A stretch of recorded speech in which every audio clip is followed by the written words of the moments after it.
हरे कृष्णा। प्यारे भक्तों, आज मार्गशीर्ष मास के शुक्ल पक्ष की द्वादशी तिथि है। जिन भक्तों ने कल मोक्षदा एकादशी का व्रत रखा था, वे सभी भक्त आज अपना व्रत को खोलेंगे यानी पारण करेंगे। और पारण के दिन विष्णु भगवान, लक्ष्मी माता और तुलसी माता की कथा सुनने मात्र से ही आपका व्रत पूर्ण माना जाता है। इसलिए पारण करने वाले भक्तों को आज के दिन इन कथाओं को अवश्य सुनना चाहिए, क्योंकि कथा श्रवण के बिना व्रत का पूर्ण फल प्राप्त नहीं होता। तो आइए प्यारे भक्तों, कथा सुनने से पहले हम जानते हैं एकादशी पारण की विधि। प्यारे भक्तों, आपको मैं बता दूं कि एकादशी व्रत का पारण हमेशा अगले दिन सूर्योदय के बाद ही किया जाता है। ध्यान रखें कि पारण द्वादशी तिथि खत्म होने से ही पहले करना होता है। अगर द्वादशी तिथि सूर्योदय से पहले ही खत्म हो जाए तो पारण सूर्योदय के बाद किया जाता है। एकादशी व्रत पारण करने वालों को चावल का सेवन जरूर करना चाहिए। मान्यता है कि ऐसा करने से जीवन में सुख, समृद्धि व खुशहाली आती है। इस व्रत के खोलने के पहले किसी जरूरतमंद या गरीब को अपनी सामर्थ्य अनुसार अन्य दान या अन्य जरूरत की वस्तुएं भी दान कर सकते हैं। व्रत पारण करने के दिन सबसे पहले भगवान विष्णु जी को भोग लगाना चाहिए और उसके बाद स्वयं ग्रहण करना चाहिए। आपको बता दें कि एकादशी व्रत के पारण में सबसे पहले तुलसी के पत्ते से ही पारण करना चाहिए, फिर उसके बाद आप भोजन कर सकते हैं। लेकिन ध्यान रखें, इस दिन स्वास्थ्यिक भोजन खाना सुनिश्चित करें। प्याज लहसुन का सेवन से बचें। मान्यता है अगर आप इन नियमों का पालन करेंगे तो आपके जीवन में आर्थिक खुशहाली व सुख शांति का आगमन होता है। अब आइए जानते हैं मोक्षदा एकादशी व्रत की पारण का शुभ मुहूर्त के बारे में। प्यारे भक्तों, इस बार 12 दिसंबर को सुबह 7:07 से लेकर 9:09 तक पारण करना शुभ रहेगा। अब आइए प्यारे भक्तों, हम श्रवण करते हैं एकादशी पारण की कथा। प्रेम से बोलिए जय श्री हरि। लक्ष्मी नारायण भगवान जी की जय, तुलसी महारानी की जय, जय श्री गणेश। कथा इस प्रकार है। एक कन्या थी। जब वह थोड़ी बड़ी हुई और उसको समझ आने लगी, तब से वह तुलसी माता जी का पूजन करने लगी। उसके प्रतिदिन का नियम था कि तुलसी माता जी का पूजन करने के बाद ही खाना खाती थी। जब वह कन्या शादी के लायक हुई, तब उसके माता पिता ने उसकी शादी करवा दी। कन्या को उसके माता पिता ने दहेज में भी एक तुलसी का गमला दिया। ससुराल में वह प्रतिदिन सवेरे उठते ही पूजा करती, फिर उसके बाद ही खाना खाने बैठती थी। उसकी 2 जेठानियाँ थी। वो दोनों उसका मजाक उड़ाती थी कि बड़ी नियम धर्म वाली बनती है। उन दोनों को उससे बहुत ईर्ष्या होती थी, इसलिए वो दोनों तुलसी जी का गमला छुपा देती। वह कन्या बड़ी मुश्किल से गमला ढूंढकर लाती, अच्छे से पूजा करती और फिर खाना खाती। वह गमला ढूंढ कर ले आती तो एक दिन तो उसकी जेठानियों ने क्या करा कि गमला ही दूर फेंक दिया। कन्या ने खूब ढूंढा पर उसे गमला नहीं मिला। वह बहुत ही परेशान हो गई। उस दिन तो उसने खाना भी नहीं खाया।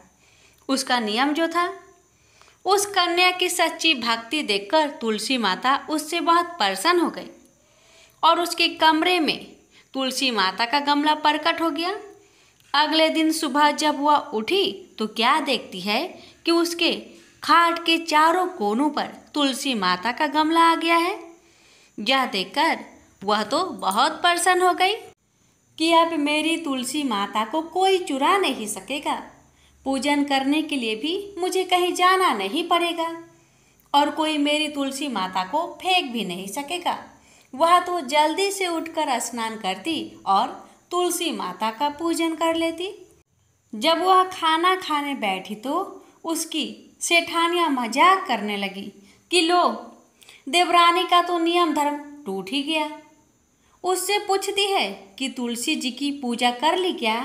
देवरानी धीरे से बोली, हाँ कर ली। जेठानिया बोलती है, कहाँ से कर ली पूजा? गमला तो फेंक दिया था।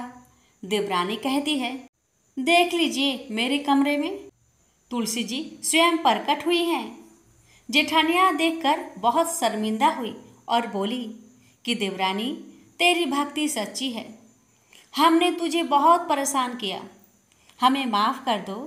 देवरानी दिल की अच्छी थी, इसलिए उसने अपनी दोनों जेठानियों को माफ कर दिया। तो प्रेम से बोलिए, तुलसी महारानी की जय। एक ब्राह्मण था, वह प्रतिदिन मंदिर जाता था। वह प्रतिदिन तुलसी माता की पूजा करता था। वह तुलसी माता से प्रतिदिन प्रार्थना करता था कि हे तुलसी महारानी मेरे आनंद करना। तुलसी माता ने सोचा कि यह ब्राह्मण तो बहुत सीधा है और गरीब है और प्रतिदिन मेरी पूजा करता है, मैं इसके कुछ न कुछ करना चाहती हूँ। तो तुलसी महारानी एक कन्या का रूप बनाकर बैठ गई और उस ब्राह्मण को बोली कि ब्राह्मण, मैं भी तेरे घर आना चाहती हूँ। ब्राह्मण ने सोचा कि 6 लड़कियां तो मेरे पहले से ही है और 7 लड़कियों का मैं कैसे पालन पोषण करूँगा, लड़कियों की शादी कैसे कराऊँगा, मेरे पास तो कुछ ऐसा भी नहीं है। यह भाव विचार करके वह बहुत परेशान रहने लगा। उसको तो खाना भी नहीं भा रहा था। उसकी औरत ने कहा, क्या बात है, आजकल बहुत दुखी दुखी रहने लग गए। तो इस पर ब्राह्मण बोला कि मैं मंदिर जाता हूँ, वहाँ पर एक छोटी सी सुंदर सी कन्या बैठी है और वह कहती है कि ब्राह्मण, मैं आपके घर आऊँ? उसकी पत्नी बोली कि अरे इसमें परेशान होने की क्या बात है, आ रही हो तो आ जाने दो। ब्राह्मण बोला कि पहले से अपने 6 लड़कियां तो है ही, उनकी भी अपने को शादी भी करवानी है। तो इस पर ब्राह्मणी बोली कि अरे ये तो कोई बात नहीं है, अपनी 6 लड़कियों की शादी करवाएंगे, वैसे 7वीं की भी करवा देंगे, अपन 7 लड़कियों की शादी एक साथ करवा देंगे। अगले दिन जब वह ब्राह्मण मंदिर गया तो उस छोटी कन्या ने पूछा, ब्राह्मण मैं आपके घर आऊं? तो ब्राह्मण बोला कि हाँ चल बेटा चल। उनको वह घर लेकर आ गया। तुलसी माता के कन्या के रूप में ब्राह्मण के घर आने से ब्राह्मण के घर बहुत आनंद हो गया। घर में लक्ष्मी की बारिश हो गई। जब ब्राह्मण 7 कन्याओं की शादी के लिए वर ढूंढने जाने लगे तो उस छोटी कन्या ने कहा कि मेरे तो शालिग्राम जी के मंदिर में जाकर शालिग्राम जी को बोलना कि बारात लेकर आए और मेरी 6 बहनों के तुम्हारी इच्छा से वर ढूंढ लेना। तुलसा महारानी की मेहरबानी से उसके तो सब जेवर कपड़ा खाना सब तैयार हो गया और उस ब्राह्मण के तुलसी माता रुठमान हुई। प्रेम से बोलिए, तुलसी महारानी की जय। एक बार कृष्ण के जन्म दिवस के अवसर पर सत्यभामा ने सोचा कि वो सबको दिखाएगी कि वो कृष्ण को कितना प्यार करती थी। तो उसने तय किया कि वो कृष्ण के वजन जितना सोना शहर के लोगों में बांटेगी। इसे तुला भार कहते हैं। ये मंदिरों में होता है। लोग एक बड़ी तराजू में अपने वजन के बराबर का माखन, घी या चावल या कुछ और रखकर वो चीज लोगों में बांटते हैं। चावल, नमक, दाल या सोना, ये वो कुछ भी आपसे दे सकते हैं, जो देना चाहे। ये प्राचीन परंपरा हमारी संस्कृति का एक हिस्सा है। सत्यभामा ने तुला भार की व्यवस्था की। लोग बहुत प्रभावित हुए, पर कृष्ण पर इन बातों का कोई असर नहीं हुआ। वे जानकर तराजू के एक पल्ले पर बैठ गए। सत्यभामा जानती थी कि उनका वजन लगभग कितना है और उसने उतना सोना तैयार ही रखा था।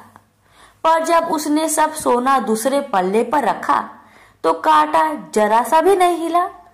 कृष्ण का पल्ला थोड़ा भी ऊपर नहीं हुआ।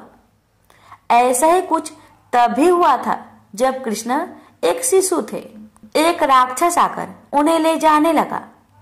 तब कृष्ण ने अपना वजन इतना बढ़ा लिया कि राक्षस वही गिर पड़ा और कृष्ण ने उसके ऊपर बैठकर उसे कुचलकर मार डाला। क्रिया योग में ऐसा तरीका है जिससे कोई योगी अपना वजन बढ़ा या घटा सकता है। ऐसा बहुत सी कहानियां हैं कि ऐसे योगी भी थे जो पहाड़ की तरह भारी हो जाते थे। तो इस बार कृष्ण अपना वजन बढ़ाकर तराजू में बैठ गए। सत्यभामा ने उतना सोना दूसरे पल्ले पर रख दिया था जितना उसके हिसाब से कृष्ण के वजन के बराबर था, पर कुछ हुआ ही नहीं। तब तक शहर के सभी लोग ये घटनाएं देखने के लिए आ गए थे। तब उसने अपने नौकरों से वो सभी गहने मंगवाए जो उसके पास थे। एक के बाद एक वो गहने डालती जा रही थी और सोच रही थी कि काम हो जाएगा, पर कुछ नहीं हुआ। तब उसने वो सब कुछ भी रख दिया जो उसके पास था, पर परला जरा भी नहीं हिला। वो रोने लगी क्योंकि ये सब उसके लिए बहुत शर्मजनक था। सारा शहर देख रहा था। उसके पास पर्याप्त सोना नहीं था। वो जो हमेशा अपनी संपत्ति के बारे में इतनी घमंडी थी, उसके पास पर्याप्त सोना न था और उसे समझ में नहीं आ रहा था कि वो क्या करे। तब उसने रुक्मणी की ओर देखा जिससे वो बहुत जलती थी और हमेशा परेशान रहती थी। उसने रुक्मणी से पूछा, अब मैं क्या करूं? क्योंकि ये बात सिर्फ मेरे लिए ही नहीं, पर तुम्हारे और हम सब के लिए बहुत शर्मजनक है। मैं क्या करूं? तब रुक्मणी बाहर गई और तुलसी की पौधे के 3 पत्ती उठा लाई। जैसे ही तुलसी के वे पत्ते उसने तराजू के दूसरे पल्ले पर रखे, कृष्ण का पल्ला तुरंत ही ऊपर आ गया। प्रेम से बोलिए श्री कृष्ण भगवान की जय। एक बार की बात है, राधा रानी को एक सर्प ने काट लिया। राधा जी की सभी सखियां दौड़ी दौड़ी माँ के पास आई और कहती है, अपनी बेटी को देखो, एक काले सर्प ने इसे डस लिया है। और राधा के सिर से दोहनी गिर गई और वो बेहोश हो गई। अब इसके विष को उतारने के लिए किसी गुनी को बुलाना पड़ेगा। माँ डर गई और रोते रोते राधा जी को अपने हृदय से लगा लिया। एक सखी कहने लगी, यदि राधा जी को ठीक करना है तो कृष्ण जी को बुला लाओ। अगर कृष्ण जी आ जाएंगे तो राधा जी तुरंत ही जीवित हो जाएगी, क्योंकि कृष्ण जी गरुड़ी हैं। तीनों लोकों में उनसे श्रेष्ठ कोई नहीं है। सूरदास जी बता रहे हैं कि राधा रानी को ठीक करने के लिए आज कृष्ण जी को बुलाया जा रहा है। अब राधा रानी की सखिया कृष्ण जी की मैया यशोदा के पास आई हैं और कहती है, तुम्हारा कृष्ण सांप के विष को मंत्रों से उतारने वाले गरुड़ी है। आप अपने पुत्र को हमारे साथ भेज दो। राधा रानी को काले सांप ने डस लिया है। ये सब सुनकर माँ मुस्कुराने लगी कि अभी थोड़ी देर पहले तो राधा मेरे घर आई थी। राधा रानी की मूर्छा के मूल कारण को समझकर माँ यशोदा चुप हो गई और सखियों को अपने हंसने का कारण नहीं बताया। माँ ने कृष्ण जी को पुकारा और माँ कहती है, राधा के यहाँ कीर्ति नाम की ग्वालिन तुम्हें बुलाने आई थी। तुम वहां चले जाओ। राधा को काले सांप ने डस लिया है और तुम कब से गरुड़ी बन गए लल्ला। जल्दी जाओ और उसका विष गार आओ।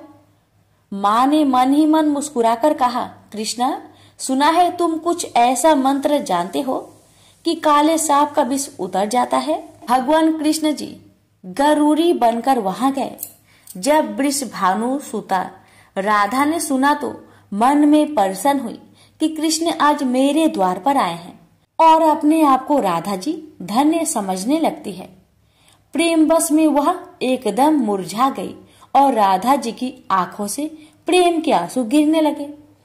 राधा को इस प्रकार देखकर माँ भी व्याकुल हो गई। वे समझने लगी कि राधा के एक एक अंग में विष का गहरा प्रभाव हो गया है। माँ रोती रोती व्याकुल होकर इधर उधर फिर रही है। वे अपनी पुत्री को बार बार गले से लगाती है और राधा की दशा देखकर पानी पानी हो रही है।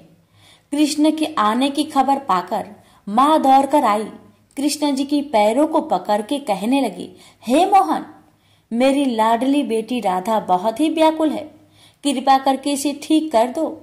माँ चाहे जो समझे, लेकिन प्रेम पूर्ण हृदय के प्रेम भाव को तो राधा और कृष्ण दोनों ही समझ रहे हैं।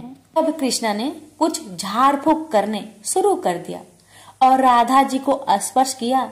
जैसे ही उन्होंने राधा जी को स्पर्श किया तो एकदम से किशोरी जी श्री राधा रानी ने आंखें खोल दी।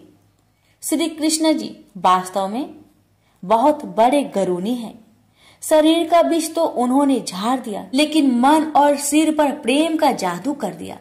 अब राधा जी ने होश में आकर अपने नेत्र खोले और आगे कृष्ण जी को खड़ा देखा तो बस एकटक निहारती रही। फिर लाज से एकदम खड़ी हुई और अपने अंग वस्त्र को संभालने लगी।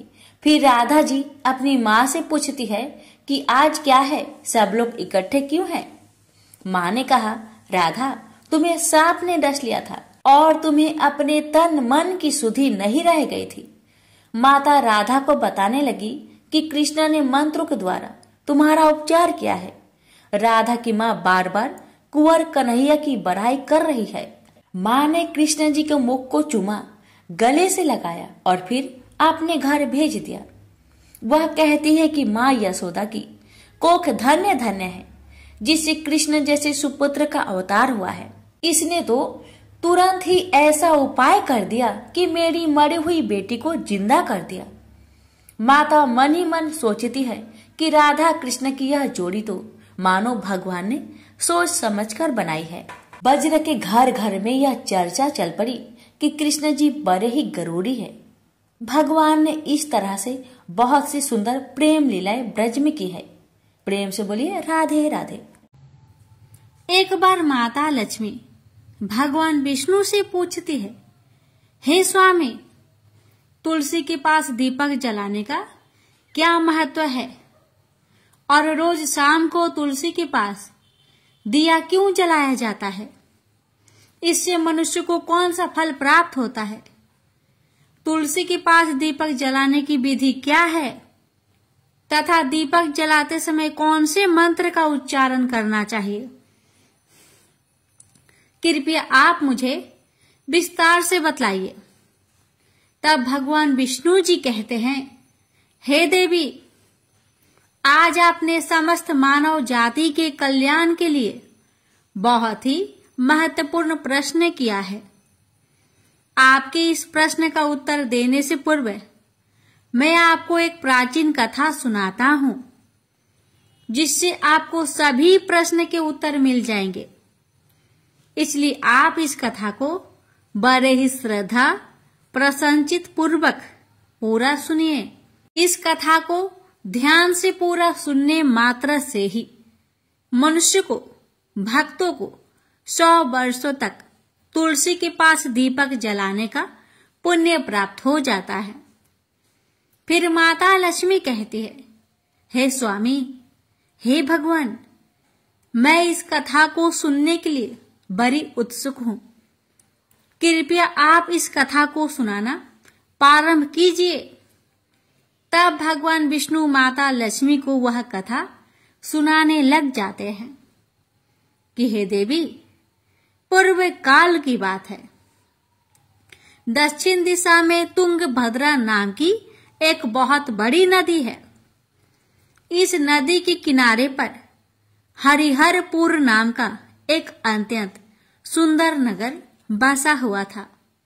उसी नगर में काशी नाम के एक ब्राह्मण निवास करते थे। वे अत्यंत गुणवान, चरित्रवान, धर्म कार्य करने वाले तथा वेदों के मार्ग पर चलने वाले थे। उन्होंने समस्त शास्त्र का अध्ययन किया हुआ था। उस ब्राह्मण की एक पत्नी थी, जिसे लोग दुराचार कहकर पुकारते थे, क्योंकि उसके कर्म ही उसके नाम के अनुसार थे। वह सदैव ही अपने पति को अपमानित करती थी। वह अपने पति के लिए कुवाच्य कहती रहती, पति को भयंकर दुख देती थी। पति के लिए कभी भोजन नहीं बनाती थी, अपने पति के साथ कभी शयन नहीं किया, कभी उसके साथ प्रेम से व्यवहार तक नहीं किया।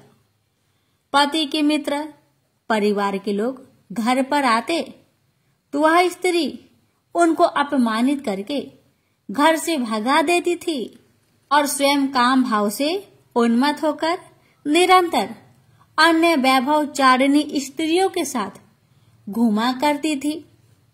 उसका मन पति को छोड़कर पराये पुरुष में लगा रहता था।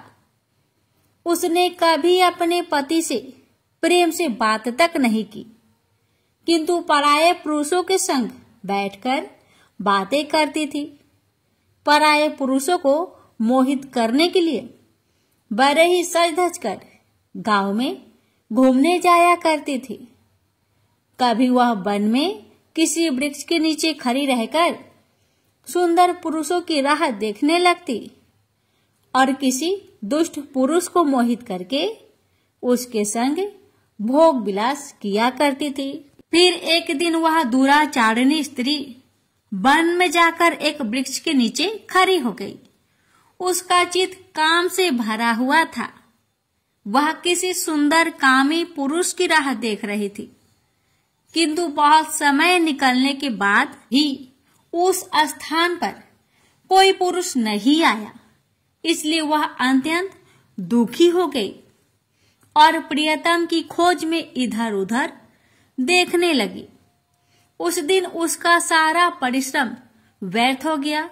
वहां पर खड़ी होकर वह नाना प्रकार की बातें कहकर विलाप करने लगी। हाय, आज तो इस मार्ग से कोई भी सुंदर पुरुष नहीं आया। अब मैं कैसे अपने काम वासना को शांत करूं? क्या करूं? आज की रात कैसे बीतेगी? यह सोचकर वह जोर जोर से रोने लगी। उस जंगल में एक भयानक बाघ निवास करता था। उस पापिनी स्त्री की आवाज सुनकर वह जाग गया और उछलकर उस स्त्री का भक्षण करने के लिए उसके पास आ गया। उस भयंकर बाघ को देखकर उस स्त्री के पसीने छूटने लगे। वह थर थर कांपने लगी। वह स्त्री कुछ करती, इतने में ही उस बाघ ने अपने पंजे से उसे घायल कर दिया और वह स्त्री जमीन पर गिर पड़ी। जमीन पर गिरते ही वह स्त्री चिल्लाते हुए बोली, अरे बाघ, तू किस लिए यहाँ पर आया है? मुझे क्यों मार रहा है? मैं यहाँ पर अपने प्रियतम को खोज रही हूँ। तू मुझे छोड़ दे। मेरा भक्षण करके तुझे क्या मिलेगा? उस स्त्री की बात सुनकर वह भयानक बाघ क्षण भर के लिए रुक गया और हंसते हुए बोला, ए दुष्टा, आज विधाता ने मुझे मेरा ग्रास नियुक्त किया है। तुझ जैसी पापिनी स्त्रियों का भक्षण करना ही मेरा काम है। तभी मुझे इस शरीर से मुक्ति मिलेगी। बाघ की बात सुनकर वह स्त्री कहने लगी, हे बाघ, तुम कौन हो? मुझे सच सच बताओ, तुम्हें किस कारण से बाघ की योनि में जन्म लेना पड़ा और तुम मुझ जैसी स्त्रियों का भक्षण क्यों करते हो? पहले मुझे सारी बात बताओ और फिर मेरा भक्षण करो। फिर बाघ कहने लगा, हे पापिनी, मैं तुझे मेरे पूर्व जन्म का वृत्तांत सुनाता हूँ कि किस कारण मुझे बाघ बनना पड़ा। पूर्व काल में दक्षिण देश में एक नदी थी। उस नदी के तट पर एक नगरी बसी हुई थी। उस नगरी में मैं निवास करता था। मैं एक ब्राह्मण का पुत्र था और नदी किनारे बैठकर यज्ञ आदि कार्य किया करता था। मैंने उस जन्म में अनेक पापियों के लिए यज्ञ किया। उन पापियों के घर का भोजन किया। मैंने धन के लोभ से अनेक पापियों के लिए कार्य किए। जिन वस्तुओं का दान ब्राह्मण को नहीं लेना चाहिए, उन वस्तुओं का दान मैंने ग्रहण किया और दूसरों से धन लेता था। लेकिन कभी वापस नहीं करता था। इस प्रकार से पाप करते हुए मुझे बहुत साल बीत गए और मैं बूढ़ा हो गया। मेरे बाल दाढ़ी सब सफेद हो गए, आंखें सूज गई, मुंह के सारे दांत गिर गए, लेकिन फिर भी मेरी दान लेने की आदत नहीं छूटी और मैं पाप करता गया। फिर एक दिन मैं धन के लोभ से नदी किनारे गया और अन्य धूर्त ब्राह्मणों के साथ मिलकर हमने लोगों को ठगा। झूठे मंत्र का कथन बोलकर हमने बिना विधि विधान से किए ही देवी देवताओं का पूजन किया और बहुत सारा धन दान में ले लिया। फिर उसी स्थान पर एक बीमार कुत्ते ने मेरे पैर में काट लिया और मैं मूर्छित होकर गिर पड़ा। उसी क्षण मेरे प्राण भी चले गए। फिर यम के दूत उस स्थान पर प्रकट हुए और मुझे पकड़कर यमपुरी ले गए। वहां पर यमराज ने चित्रगुप्त से मेरे कर्मों का लेखा जोखा निकालने के लिए कहा।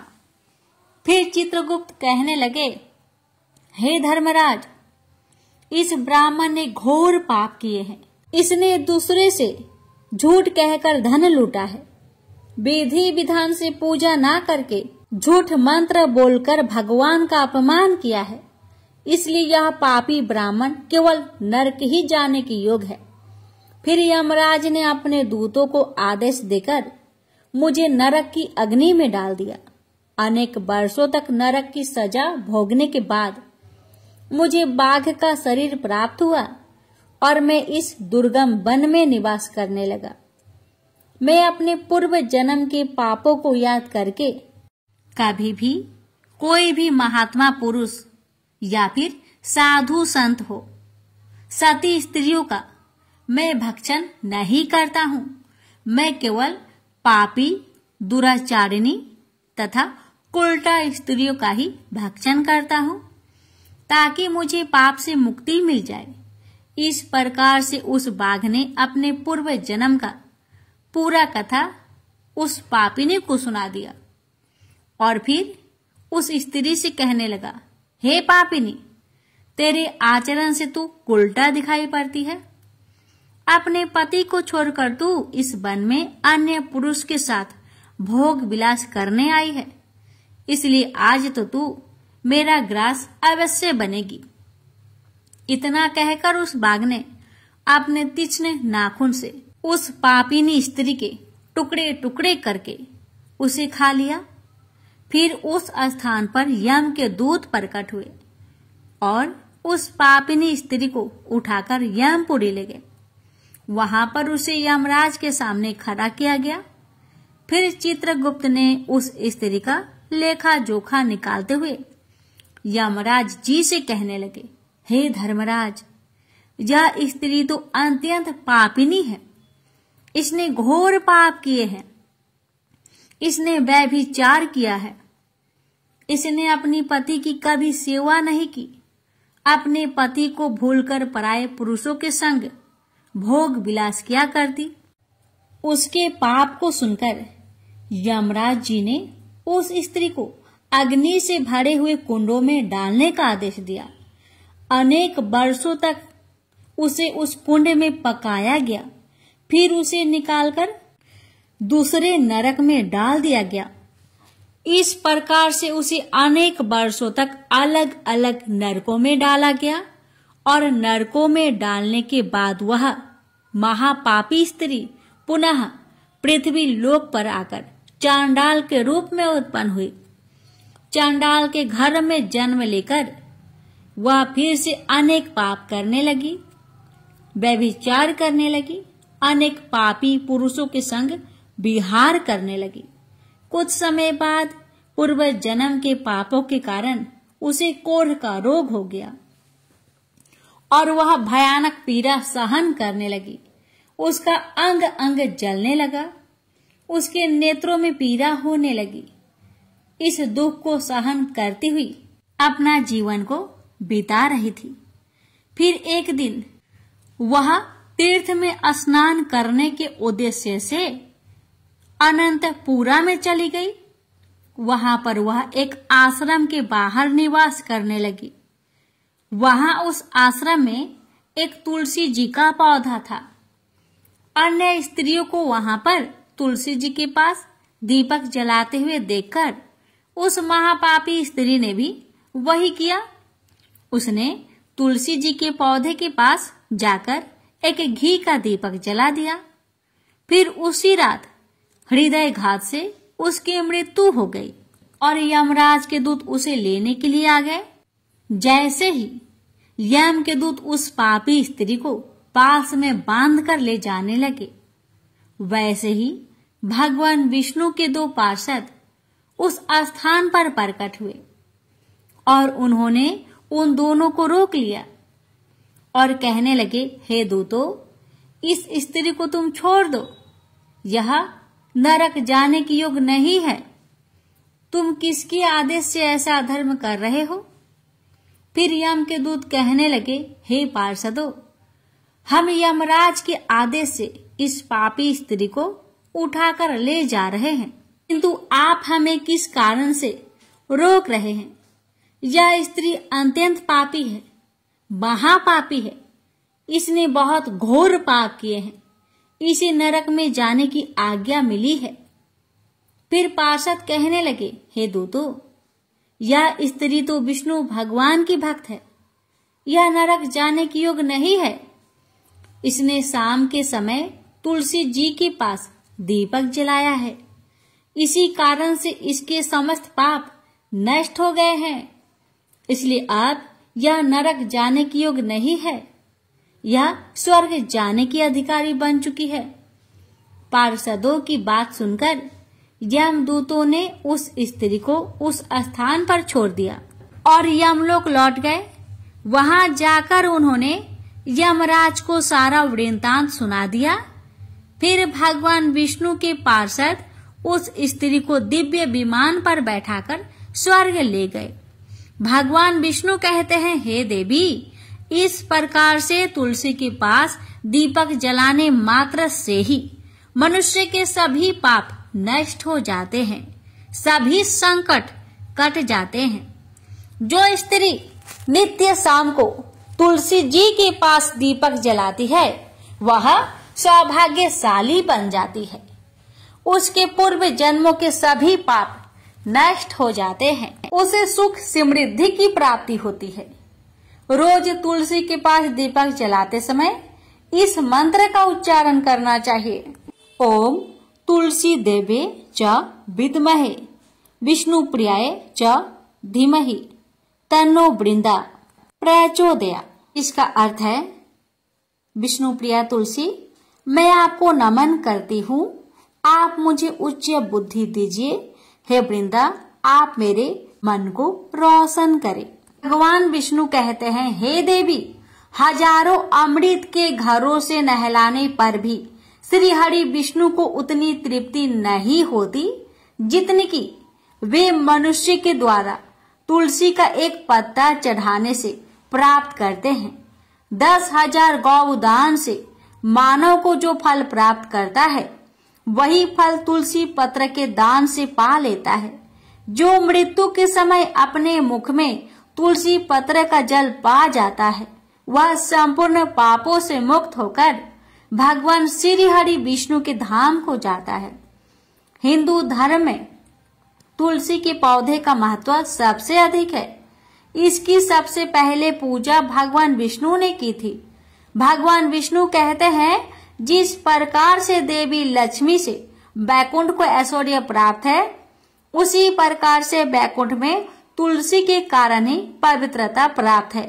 पृथ्वी लोक पर जिस स्थान पर भी तुलसी का पौधा होगा, उस स्थान पर कभी बुराई का वास नहीं होगा।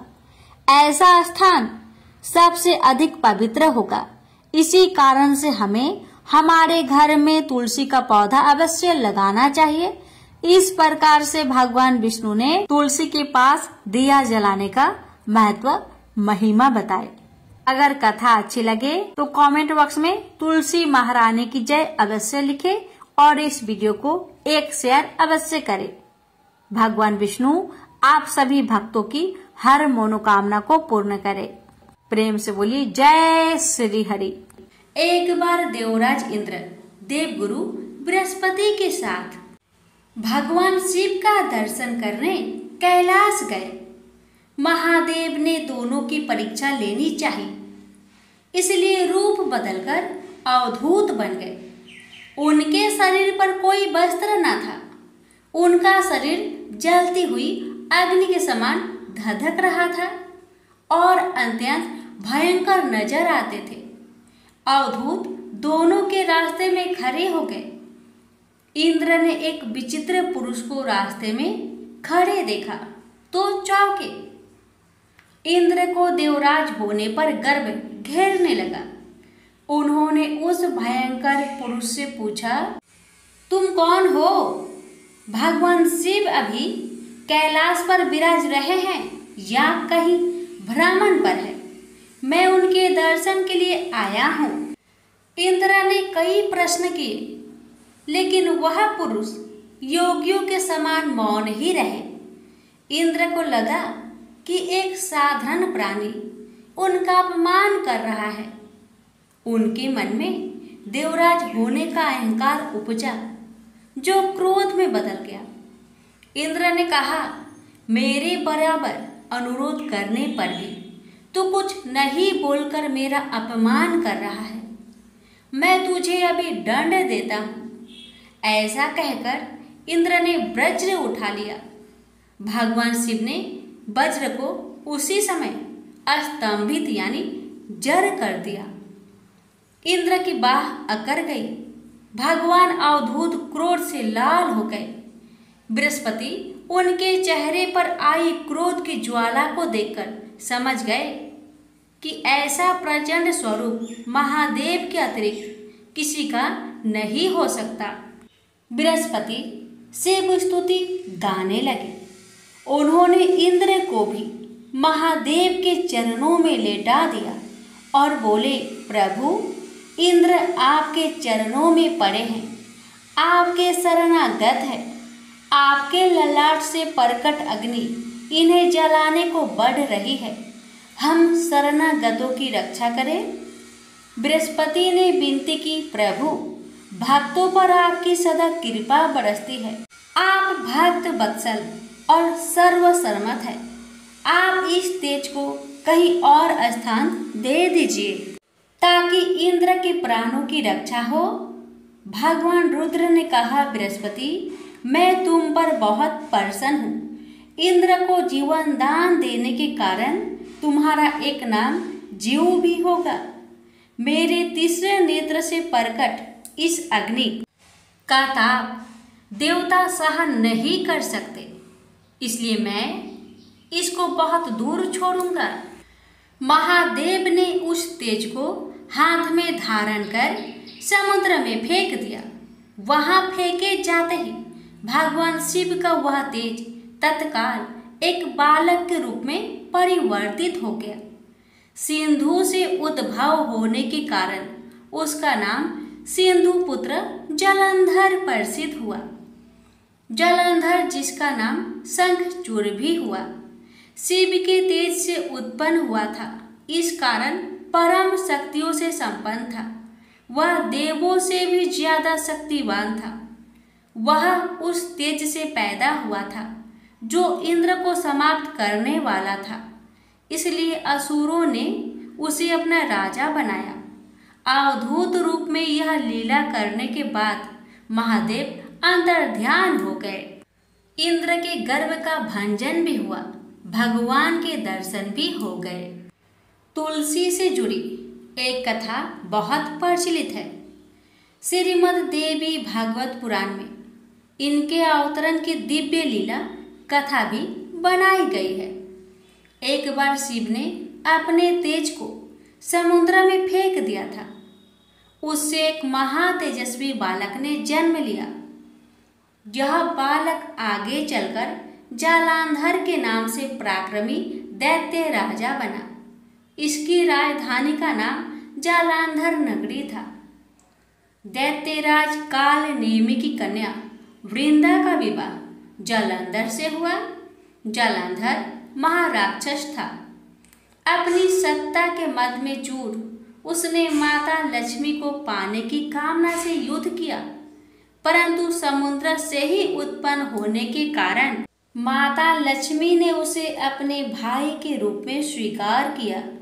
वहां से पराजित होकर वह देवी पार्वती को पाने की लालसा से कैलाश पर्वत पर गया।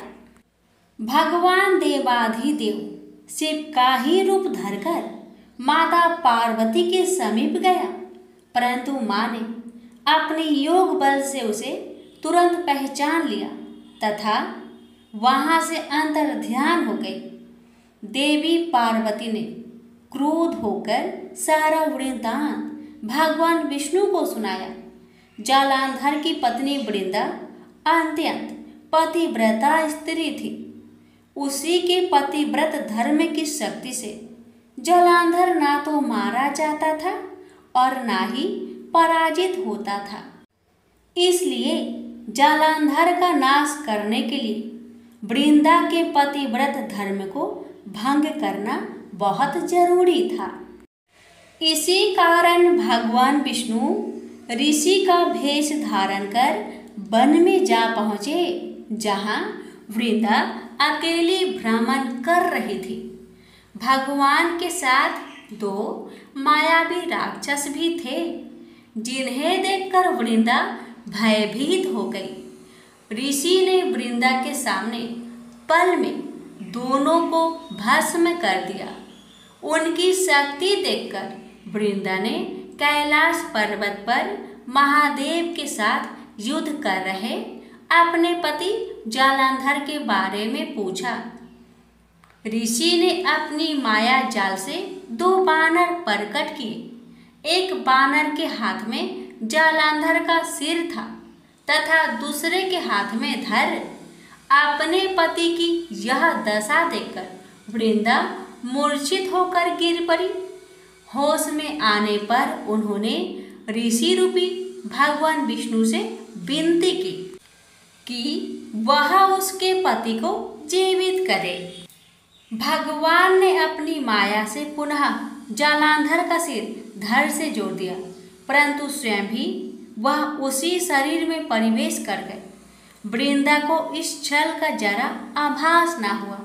जालंधर बने भगवान के साथ वृंदा पतिव्रता का व्यवहार करने लगी, जिससे उसका अस्तित्व भंग हो गया। ऐसे होते ही वृंदा का पति जालंधर युद्ध में हार गया। इस सारी लीला का जब वृंदा को पता चला तो उसने क्रोध होकर भगवान विष्णु को शीला होने का श्राप दे दिया तथा स्वयं सती हो गई। जहाँ वृंदा भस्म हुई वहाँ तुलसी का पौधा उगा। भगवान विष्णु ने वृंदा से कहा, हे वृंदा, तुम अपने अस्तित्व के कारण मुझे लक्ष्मी से भी अधिक प्रिय हो गई हो। अब तुम तुलसी के रूप में सदा मेरे साथ रहोगी। जो मनुष्य भी मेरे शालिग्राम रूप के साथ तुलसी का विवाह करेगा उसे इस लोक और परलोक में विपुल यश प्राप्त होगा। जिस घर में तुलसी होती है वहाँ यम के दूत भी असमय नहीं जा सकते। गंगा व नर्मदा के जल में स्नान तथा तुलसी का पूजन बराबर माना जाता है। चाहे मनुष्य कितना भी पापी क्यों न हो, मृत्यु के समय जिसके प्राण मंजरी रहित तुलसी और गंगा जल मुख में रखकर निकल जाते हैं, वह पापों से मुक्त होकर बैकुंठ धाम को प्राप्त होता है। जो मनुष्य तुलसी व आंवले की छाया में अपने पितरों का श्राद्ध करता है उसके पितर मोक्ष को प्राप्त हो जाते हैं। उसी दैत्य जालंधर की यह भूमि जालंधर नाम से विख्यात है। सती वृंदा का मंदिर मोहल्ला कोट किशनचंद में स्थित है। कहते हैं इस स्थान पर एक प्राचीन गुफा थी जो सीधी हरिद्वार तक जाती थी। प्रेम से बोलिए जय श्री हरि। तुलसी मैया की जय। लक्ष्मी नारायण की जय।